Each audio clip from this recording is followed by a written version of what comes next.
ministre ya santé docteur Etienne Longondo apesaki a compte ya $80,000 et pas ya vice pour à s'occuper de misala wana. Alors tant misala esalami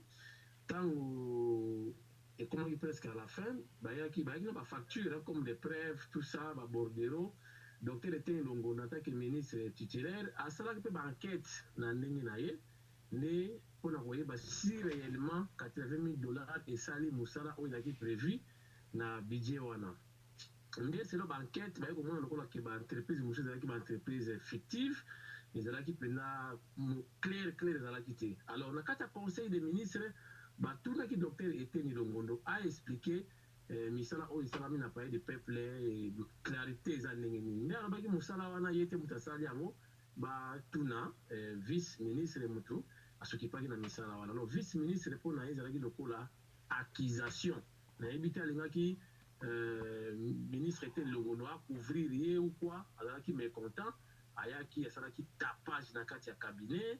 il y a eu même des insultes et après azui a diffusé ababwaki lettre moko na ba réseaux sociaux comme quoi Etienne Longondo aza na ba réseaux mafieux tout ça yibi bambongo asali ba détournement na nsima nango mpe ministre de la santé a porté plainte na cour de cassation contre l'inconnu. Alors bazuzi basala banquête bayeba nani apandi ministre de la santé sango wana. Mais entre temps on a koyebisa bino sikoyo eza nini climat eza bien te comme on dit en français les torchons brûlent hein? Donc courant ezoleka bien te entre vice na titulaire na yango ministre titulaire enfin chef du gouvernement monsieur Ilunga abengaki asolaki na bango ayebisi bango batya na se baza na kati ya coalition ministère ya santé na ya motu te e na lire baza kokende vainqueur kozala te mpona kotala intérêt général batya mwa mai na bavino na bango baluka baharmonize eleka na ndenge ya bien. Alors selon certaines sources vice-ministre déjà esi akomeli conseiller juridique ya docteur Etienne Longondo asengi lokola baprésente baexcuse. Alors nde conseiller juridique alobi lokola tomonaki lettre moko etambolaki peut-être na kombo na yo mpe senga baexcuse wana na baréseaux sociaux et puis komela ministre titulaire na yo osenga bolimbisi. Mais entre temps plainte contre l'inconnu eza kaka kuna na justice. Voilà donc information par rapport à ministère de la santé yango wana. Mais mpona riposte mamitali riposte mpona coronavirus wana eza docteur Etienne te ye akabolaka batashe ye azalaka goinfre te aza égoïste te apesaka moto na moto na tashe na ye wana etali docteur Muyembe moto azokipaka na makambo ya coronavirus mpona riposte. Mbongo nyonso eyaki ya riposte eza pa Muyembe batuna Muyembe batuna Etienne Longondo te. Voilà. Tomonaki dernièrement awa pe na kati ya Kinshasa ba manifestation esalamaki mwa mingi mpona likambo ya seni lecture no sala likolo ya likambo wana parce que tomoni babengi batu ebele baleka baboyi nino candidat ya seni yo okosala appréciation nino wana. Allô allô allô allô allô tozoka yo. Oui nazali réseau nazali oui nazali olobi nini mpona situation ya seni oyo eza koleka tomoni bamanifestation esamboli mwa mingi na kati ya Kisasa yo pesa biso neti tozovivre yango sur place pesa biso nano appréciation na yo. Bon seni bakende mbango fale basala réforme omoni eumeli nanga longwe atikaki mpe mwa makambo ebele na badésordre ezalaki na baélection fale basala réforme me nde bandeko na biso nakolobake ya FCC bake mwa mbango mwa vitesse kochange mbala moko président ya seni ezalaki lokola baélection moko unilatérale nde mokili basepeli nango te société civile et tout ça basepeli na yango te. Donc eza bango sikoyo fo batala koma bazonga na nzela balanda basala no réforme après réforme nde bakokende na élection ya kopona président. Donc bakende nango mwa mbangu nde bato basepeli na yango te. Et pourtant makambo kosala eza na ebele bango baplacer la charrue avant le bœuf nde babato bamoni yango suspect boni bavitesse boye pourtant réforme na kati ya seni esalami nano te nde alors même même chef de l'État azalaki pour proposition on a été désignation on a été il y a M. Rossar Malonda mais j'ai appris qu'il y a mon copain ça a fait déjà lettre na démission parce qu'il va couper pour naïe alors ça les lettres na démission et chef de l'État prendre acte donc voilà donc Malonda déjà c'est déjà fini quoi voilà donc tout beau ça n'a déjà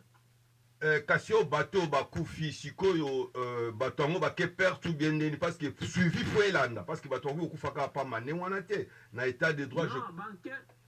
banquette ezosalama le chef de l'état alobaki yango depuis Brazzaville mpe baoyo nyonso bazali baresponsable bacrime wana bakozala pini bokoyeba bango bokomona bango na batelevizio bango nyonso babomi bato bakozala pini mais oyo bakufi bake perte te na congo bato bakendaka perte te mboka po etelema esengaka basacrifice eza lokola bajeanne d'arc na france base sacrifia po lelo france evanda calme tokomo koluka babillet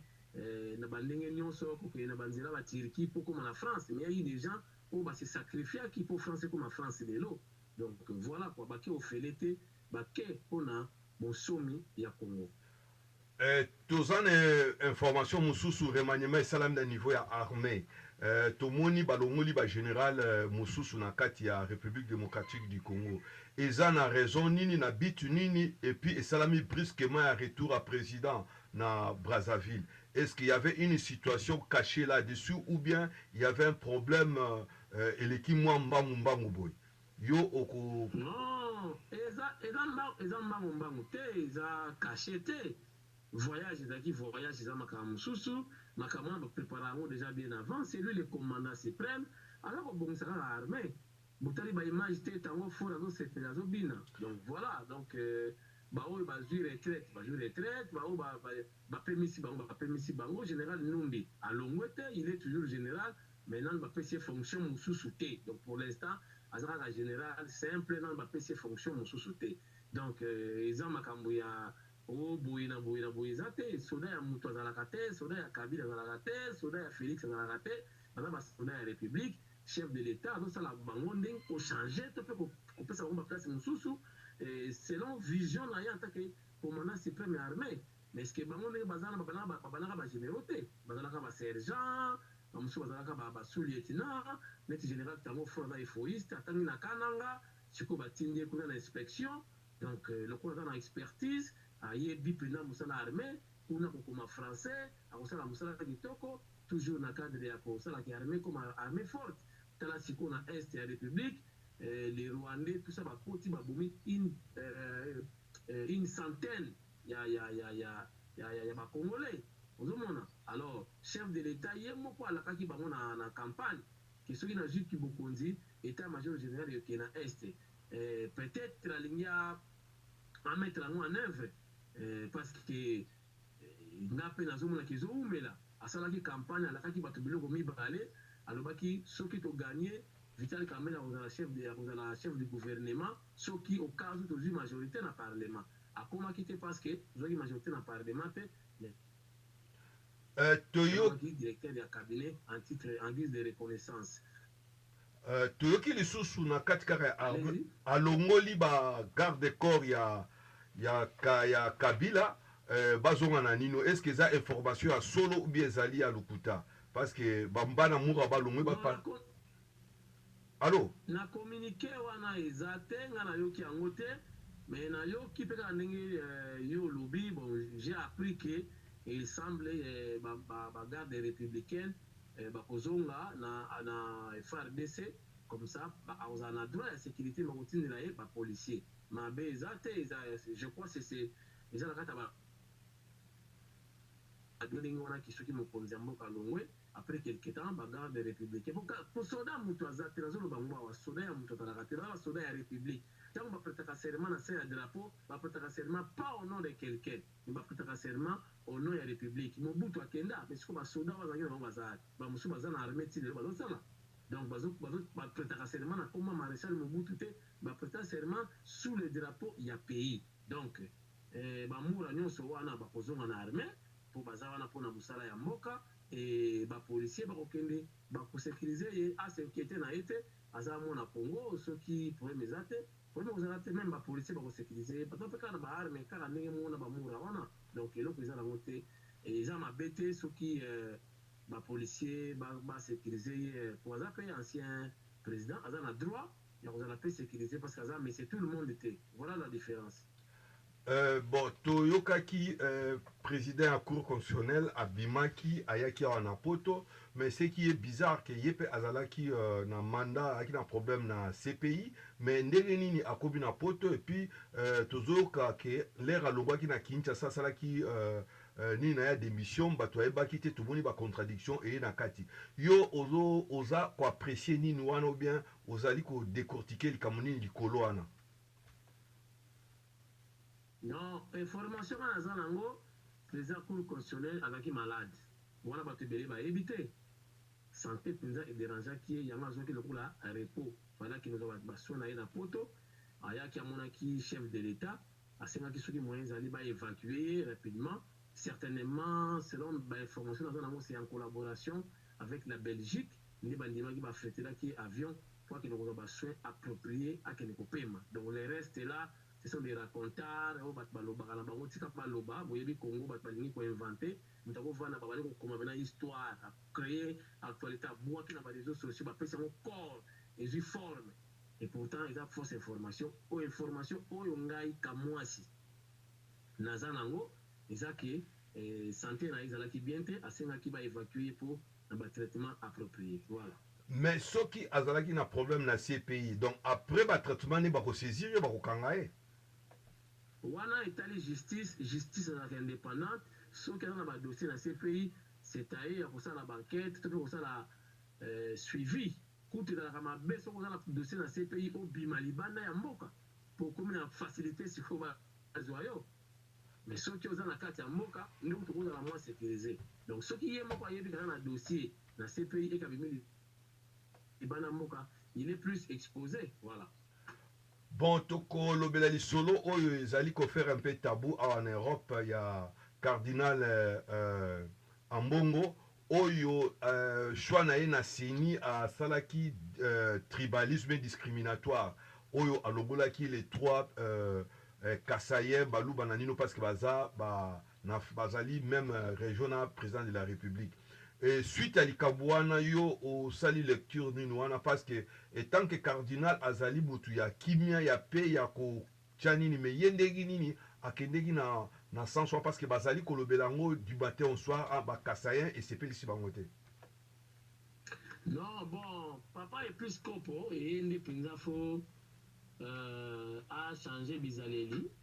ayeba ke aza na mission ya kobatela bampate ya nzambe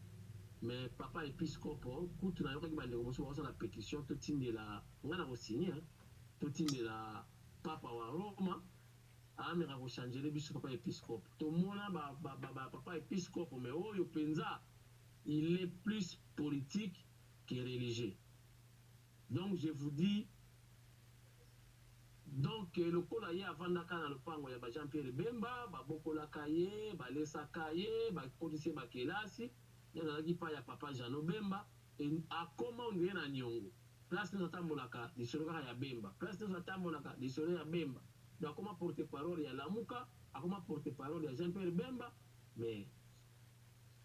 biso en principe UDPS ebangaka nango bato te baindividu te mais nanga azalaki parce que nanga aza moluba comment Faci abimi président de la République nanga aza moluba te nanga azalaki moto ya UDPS te Faci azalaki moto ya PPRD te Faci azalaki moto ya FCC te mais comment nanga atangi kombo ya Faci boye comme chef de l'État et pourtant bazalaki des mèches te lisolo te eloko te basololaka te eloko te kutu moluba oyo batindaki kuna na seni epai ya nanga omonaki te na sukasuka UDPS basengaki babimisa moluba wana bamonaki éclair te donc ça n'a rien à voir na bikolo UDPS ebangaka nango bato te ozomona donc mais mabe ya papa episcopo aza kosaffiche plus comme politique que religieux donc mabe na mawa na biso toza nango yango wana papa episcopo a changé mais ye moko susu asalaki déclaration mabe comme quoi Fatia yiba pouvoir boye na boye mais sikoyo Fatia yibaki pouvoir mais Fatia apesaki ye mutuka na miso ya bato na stade de martyr pourquoi mutuka wana ya moyibi azozongisa yango te ya pouvoir na moyibi po Fatia ntango azalaki président te na limite akoka jipe ya ndenge wana apesa ye mais ntango akomi président akomi na bapossibilité akomi na bafacilité oyo azalaki nango te avant siko bapesi ye mutuka azwi mais mutu apesi yo mutuka oza kokritike susu mutuka yango ozokritike ye o pouvoir ya moyibi ngai naza pieto natambolaka makolo nazosenga ye apesanga mutuka yango azongisa mutuka na biso komisanga na renie nango azoluka nga te nazozela abenga nga apesanga mutuka wana mpo eza mutuka ya moyibi mais ye moko lisusu ake koluka Jean-Marc Kabundi na ndako ake kopresente baesquise o estce moyen eza te botala bokotisa Jean-Pierre Bemba na baprocessus mais ozali papa epesi porte parole ya nzambe epai ya bandimi to ozali porte parole ya lamuka auprès des politiques donc c'est compliqué na biso namona nanga bapapa épiscope mais oyo te mawa trop problème ezali ya koloba ya lamuka lisusu est ce que lamuka ese divisé ou bien lamuka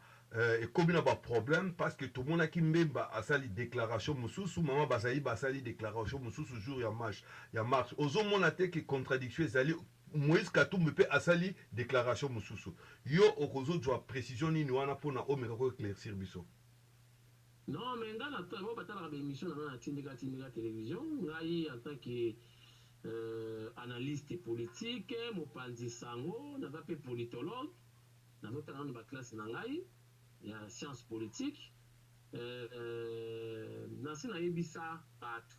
ke lamuka c'est déjà mort et enterré parce que lamuka ezalaki plateforme électorale bazalaki na idée ke lamuka ezwa pouvoir lamuka makambo esimbi te bake na Genève babalokeli président Félix nzambe ayokeli ye mawa alakisi bango ke ye wana azalaki président na bino ya rassemblement ye kaka moto akobima président ya république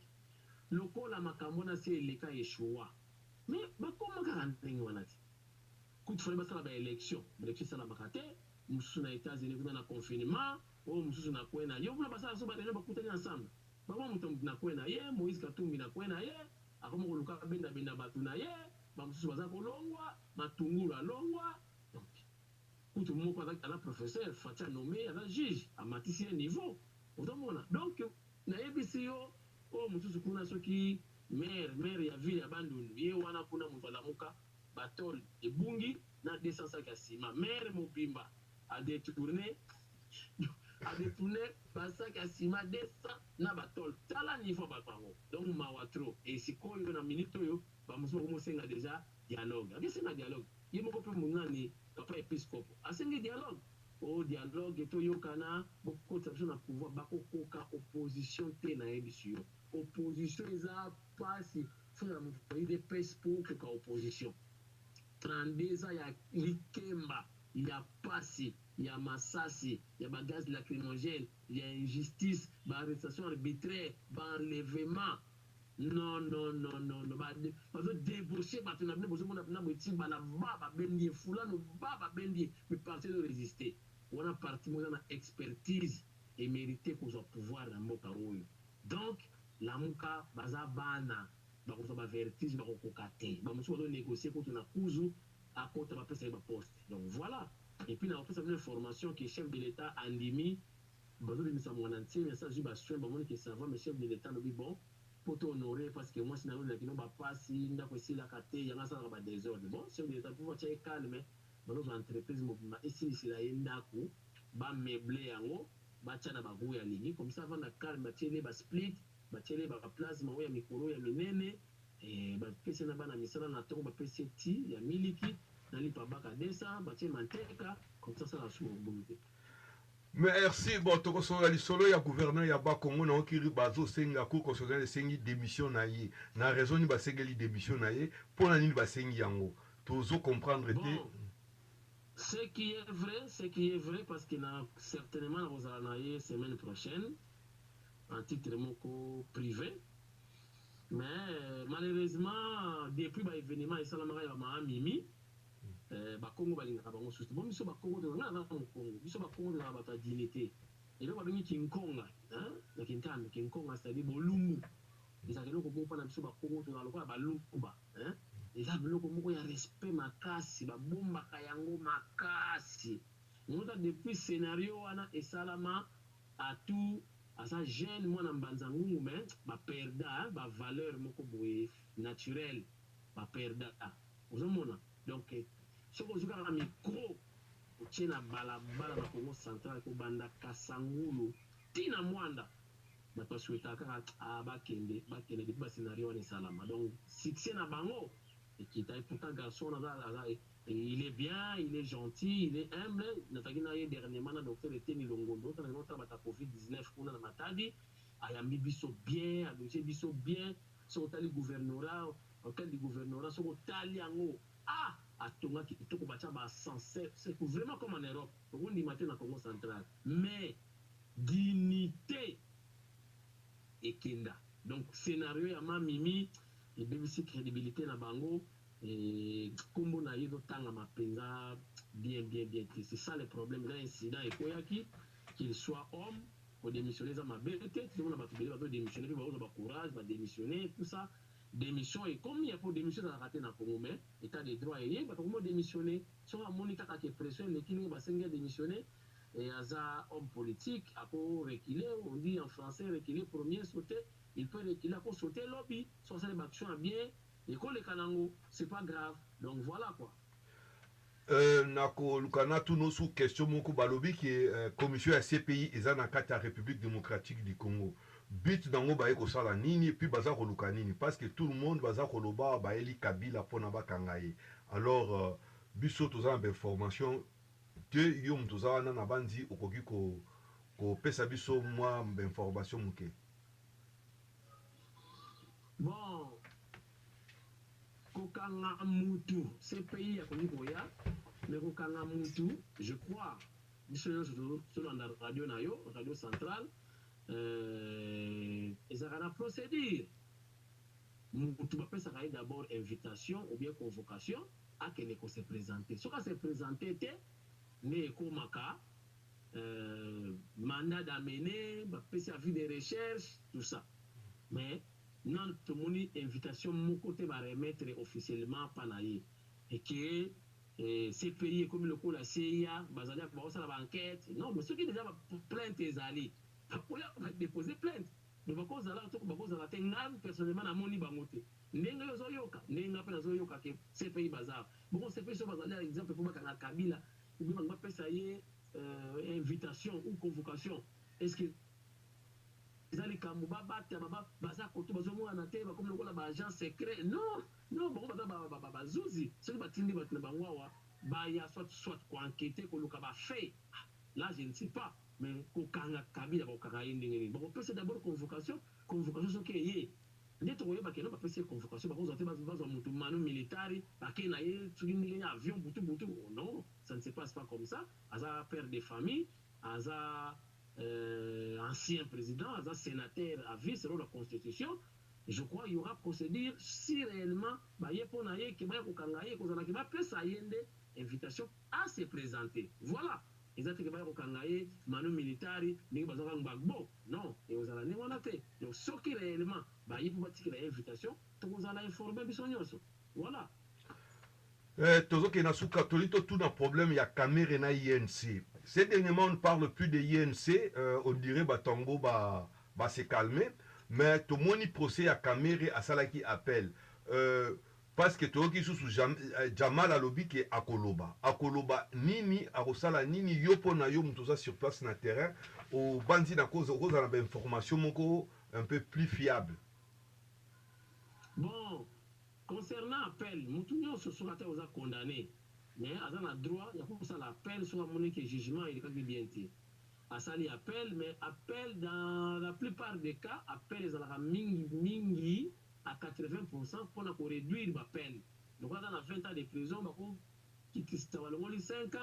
ou bien 10 ans. Mais que habillement, c'est difficile. On a pris une vérité, c'est difficile. Alors, concernant Jamal, selon certaines sources, toujours que non, ça qui est à la calme, ekoleka na yango problème kozala te ozala no akite tozobenga baavocat mindele tokobima na biso yo bombaka ya secret. Alors il semble amoni mpena ke ndenge bakateli ye bapeine azomonaka kokufa na prison vu son âge. Alors il s'est dit lui-même abimisa sikoyo bavérité koyaki bavérité wana ekopesa ye liberté, une faute avouée est à moitié pardonnée, dit-on. Donc peut-être alingi abimisa maloba oyo ekosalaka bayokela ye mawa. Est-ce que ozala possible nayebi te fala bango avant il paraît ke alingi aloba ndenge bayokanaki deal basalaki ndenge bazwaki mbongo ndenge bakopéraki na kamere una bato ya INC. Donc maintenant alingi apwata abimisa nyonso mpo azala libre soki bakoyokela ye mawa na vérité ya koloba à la dernière minute. Toyebi te appréciation ya bajuge kozala nini ke soki alobi vérité badimine peine to babimisa ye po abimisi vérité toyebi te wana nana maîtrise ya justice te décision ekozala nini après. Ebongo problème ya Amina Amida mwasi ya Kamere tomonaki babengaki ye paraît-il ye pas à soupçonner mais jusque là procès eza kotraîner tina lelo et puis likambo ya Bukanga Lonzo na likambo ya Yuma procès wana eza kaka kotraîner bon toza koyeba te eloko nini esalami yo mutu kopesa biso mwa éclaircissement. Bon mpona Amida nayebi ke babengaki ye lokola bakangi ye nanu te seke baenquête ezocontinue aza libre babengaki ye baentendre ye balibéraki ye ezalaki mpo bakanga ye mbala moko te lokola balibéraki ye seke bazocontinue baenquête. Donc makambo ya justice tolonga kokota yango mingi te parce que ezaka bango baza baindépendant batikaka justice asala mosala koloba na place ya justice te oloba kenda kotraine ezotraine par rapport à quoi badossier mosusu olanda yango maleme même 20 ans après yokomonaki makambo esili pa babengisi yo. Donc eloko ezotraine eza te makambo Bukanga Lonzo je crois chef de l'état amekaki koflashe moke na discours na ye nayoki mikolo matata mpondo akomi mo bilobaloba ye moko ondire azoyeba makambo moko boye abandi kobimisa bakombo moko ya bato boye. Voyons voir justice nde yango nde makambo. Donc voilà justice nde yango kosalaka mboka etambola ata bakabeli bazwi $100 batie wana soki eza ya leta okota loboko te mon cher yo moko oyebi ke soki ozwi loyi bainspecteur bayeba komotuna $100 ezalaki ayeke wapi obeti monoko osimbami. Donc omufunge esi esili ekomi sikoyo omukwata donc kwata maja donc mufunge esili ekona ezalaki kiswahili baswahili baza pouvoir bazorenie bazokwafe likambo omufunge sikoyo ekomi lokola fono ekomi makambo ya kala mikolo oyo omukwata. Donc yo moko ozala mayele mpo soki oyebi kaka eyindi makambo ya leta omukwata okenda selembao donc na prison ya makala. Toyokaki eza nini moko Kabila alingaka kutana na Félix Tshisekedi et puis Félix aboyaki basali Monisco nde mutu asalaki de façon ke bakutana mpona nini bakomi na mésentente liboso bazalaki kokutana bien bazalaki kosolola bien oko koanalyse mwa likamwa neti oza molobela fali na banzi ya Fati na banzi oyebi mingi koleka biso nyonso parce que yo osalaka na numéro ya telefone ndenge toyebi. Eza fausse information Monisco asala à protéger ceux qui nani yé parce qu'il commis un danger. Non, eza fausse information. Makambo eza kaka te même na kati ya bafamille même na kati ya bafamille politique bafamille biologique makambo ezalaka nango kaka. Mais je crois kolandaki discours ya chef de l'état na Brazzaville asololi kitoko alobi aza na souci ya kobatela coalition mais aza na souci te ke ya rupture ya coalition ozomona. Donc ils ont tout intérêt à vivre ensemble mais wana bamasolo wana oyo abengaki ye aye te o Kabila bavandi boye na mesa Kabila Félix abeti likofi bu Kabila kei okuna kei. Donc na bamasolo moto yoka yango mingi na journaliste mo asala bémission aux États-Unis des fois masolo mosusu boyoka kaka oyoki kaka mais yoka nisi ntango Kabila yango basololaka na nazalaka wana nga tana bayambaki nga pa chef de. Allô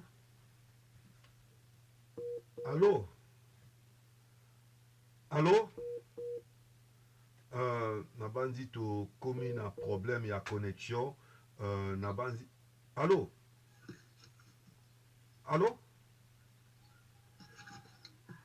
Oui, donc voilà. Ouais. Et bah, oui, et d'abord, fausse information, chef de l'État, et si sur la cana, batunaye masolo ya kati, mutuaza la ratem, ba protocole badakali banda, ba masolo wana bana babimisarango. Oh, fallait ba kutana. Oh, ba swana ki ba fani kutu wana, ouais, beti de kofi na mesa. Oh, et ça, ba masolo mo da monter de toutes pièces. Et chef de l'État, za mutu ya paix, alingaka banyamu nyamute, donc il y a pas fausse information à tout moment so ba kutana ba sola na ba régulièrement na téléphone. Voilà, pays ndingo to lingi mu ko Félix Akolongo président pour remplacer ba solo laka avec l'expertise akobenga paye bakutani bokabo okosala ndenge ni kabo tokosala ndenge ni pour intérêt général. Donc Félix va aux ennemi, il y a président pour remplacer était tout comme Kabila, alors ennemi, il y a Fatite pour intérêt général. Voilà. Ah, merci ndeko na biso Kamwani na bandi okopesa Kamwasi komona kamwa pasi ezali entre Kiluba na Kikongo Kamwasi la kisi vérité na Kintando vérité. Ah ouais, parce que ezala kamwa pasi na mona on est Kiluba Kikongo isanga na kati okopesa biso mona yo ya suka pote to remercie mingi o jolo banini pona awa na kati ya poto au Matao Kita, tout le monde, mais la plupart 80% bazabango contre Fachi Aïbaka pouvoir. Ça, je te l'ai dit. C'était moins convaincre bango Zalagate. Il y a des réseaux spécialisés, Bafinga Kaye, bon, n'habite yo au Kolobani une place one. Bon, ils ont 80%, d'abord Kolobakeza et le Kuta, parce que Bisso peut tout ça, mais mission dans ça, la Kabaye qui coûte mission à Fachi. Ce qui est mission en 80% batala kango so batala ka mingi te on a ba ki Fachi ba linga été mais batwe belé batala ka surtout balela Fachi na tala ka mission na botala ka ba vie na salaka sika na mona ki Fachi azana bato na poto mais ba congolais paye tu dois les kamupe ya jalousie ozomona et loka liboso na ibisayo baba na ekolo babanda kalake baluba bakotika la kozwa pouvoir te o babelisi bato baloba o papa Simon Kimbangu mutu aloba o boye na boye siko bakamwe muluba azwi pouvoir ebouleverse bato jalousie euti nano mpe wana ozomona et puis Fachi aza mwana poto jalousie mibale eza nini banomona master na bango bazalaki na ye awa bazolia na ye awa yango mona bango babimisa basecret oyo banango teka pizza boye na boye bamona siko moteki pizza akomi chef de l'état ezolekela bango tala jalousie ya bakongolais et pourtant bango moko bafingi Kabila awa Rwandais Hippolyte Kanambe bakombo ebele muze papa na ye te boye na boye mwana mboka aye Fachi Beton, papa na ye ayebani, maman na ye ayebani, Congolais ya centre, mais bande ko ya ba Congolais balingi ete. Mais ceux qui ba lobby qui ayiba ki ba élection, ba ça la marche ba ki no bandona na Trump, ba no na Trump. On le rappelle Trump azwa kate. Alors, bango moko baboya ki machine à voter. IDPS ba lobby biso avec ou sans machine, donc une élection. Mais batu ya lamuka balobaki nini basalaki marche kamere pakota na marche wana basalaki marche ba boyaka machine mais IDPS balaki na vision bebeki machine wana y avait rien avec intimidation batie mutu nanga azaki mutu IDPS te nanga azande kwa Tshisekedi te mais comment nanga a cité kombo ya président Félix buzuma tekela miracle soki Félix azaki ndeko ya nanga nakoyiba mais devant Shadari mutu baza kolia bazomela chaque jour na nanga bazoloba langue moko Swahili nanga akoki koprononce kombo ya Shadari te atangi Félix bokobetela mutu ndenge wana maboko te eza miracle te akende koyiba ndenge aza na famille Kabila te ezali c'est la jalousie c'est la haine mais ngai pe naza muluba te. Moi, je suis Montandu, petit-fils, il y a Père Bokazi Mpasi, auteur-compositeur, il y a la Zaïroise, na la Congolaise, autre bien la Debout Congolais. Naza Montandu. Mais je soutiens Fachi pour des valeurs. je soutiens UDPS pour na valeur baza ko mériter babundi trop parti wana Mobutu menace Tshisekedi Kabila kutu kolobate l'UDPS de au pouvoir bine boboyi donc c'est que boza ba chor même ata Jésus-Christ akiti awa na Congo na mandefu apembe tina ba genou na nzambala ya monene zipi na mapapa bondimaka mpe ye te na yango mpe ezoriske ke baprésident nyonso bakobima na Congo bakondimaka bango te o Poutine a triché o Trump a triché Félix a triché mais élection d'abord tout na Afrique élection ni bandimaka o Bongo a triché o Ouattara a triché aza kutu Burkinabé dis-moi ça se passe partout comme ça ya Congo ne bandima bakondima nani Kabila kutu baloba banda kalaka azwaka te atrichaka trisaka Félix pas triché c'est que il y a pas qu'on tricher alors c'est compliqué maintenant là on ça appel on peut sa numéro na rapidement na ba de Congo nyonso masolo eza koto to na masolo mo pour ba ne Congo oza ne Congo ya solo tozanga ba leader tozanga leadership ya makasi na Congo central nazali pont secrétaire général Augustin Kabouya a nommé un porte-parole ya ne Congo. Cher Congolais, cher ne Congo, besoin numéro nangai, bo contacter ngai. Photo beta masolo na Congo central ko banda kasangulu timwanda. Ya ko kota na lisolo, ko ya linga kota courageux. Ko bangati. Kota na lisolo to démarrer to tala to sala ni na Congo central. Fachi asa prêt asa la action na Congo central. Batu bazati. Besoin numéro plus 243 82 86 85 648 plus 243 82 86 85 648 ozwi numéro obengi ngai bane Congo to solo la na pesa bino vision ndenge nito kokumbela Congo central ngonga yango Fachisa Matisi a élevé président Kasavubu na rang ya ba héros masolo ebandi bato bazate tozo luka bato na mama na masolo bane Congo bo contacter ngai ba vrai ne Congo ko banda mwanda ti Kasangulu pour que nous dans 3 districts to benga ngoma kunkuma tatu donc Lukaya, Cataracte, na Bafleuve. Donc Muyombe, Bantandu, Bandibu, biso tout ça iloko moko to lobaka langue moko to yokana lobaki yombe na yo na lobiki ntandu nanga to koyokana. Donc voilà message ya numéro de téléphone na pesi ba Congo bo contactenga to beta masolo. Voilà, en tout cas, vous avez la confiance ya Fachi Beton, o ya boy Fachi mélange avec kufana yo to kolela. Donc, Fachi Beton dans l'idée de corriger l'image à Congo. Nous avons un poteau, il y a un poteau, il y a une image à poteau à comme ça on a Congo. Maintenant, on peut sa chef de l'État message à la Kaki Bisso, que ceux qui ont eu pouvoir, à l'état-major général, vont dans l'Est. Kuna Bibembezo continue. Chef de l'État, les moments est là, au changer, au périmètre, les soldats, bakende na Est, même état-major, les soldats, il y a un base logistique, ça on a besoin de l'autre, à guerre dans la raté. Zoba père nyonso wana ya kala ba beta minuki ba sécuriser frontière ya est mobimba wana nasi ata Rwanda mokote ata 6 mètres malgré ça raté a okota loko na Congo te ba père wana ba kende kuna ba beta ba musique ba père ba beta mutu wa shiki toko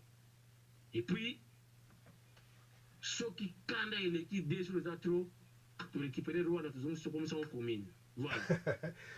Nako sala nécessaire parce que AWP associé à Congo Bazali na ebi continue bango tozalaka na ya ezali vie Levis Kadia nako lukana contacter nako pese numéro na yo a contacter yo et ko sala bien pour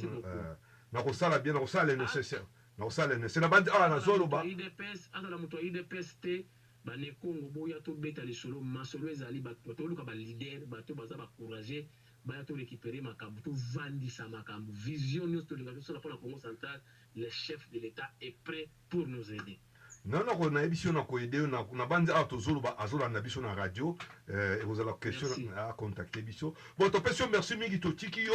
et sengo mingi pona yo na ndengi o participer au éclaircir sur la situation mbote mingi na famille na yo na bandeko na yo musala malamu. Merci beaucoup. La route sur la sport, si on a quelque chose reportage, total en ni sorte de mouton, il y a pompage, banda ko bongisa yango, banda ba simbisa ye touche pas directeur ya cabinet a inauguré musala isila kite. Ne sikoyo chef de l'état, bani ko sala na vision na ye, bazo bongisa déjà bazo tia ba terrasser partout pembeni et il y a ça la jonction, na cette sorte de mouton, tant que le chef de l'état va inaugurer yango. Au mona sikoyo image ya sorte de mouton et kobima. Voilà donc merci pour la disponibilité na yo pour na ndego oleki singa na radio na yo. Tokutani prochainement. Merci. Les pacificateurs jusqu'au bout, Vital Kameni, Yuma no Gaga.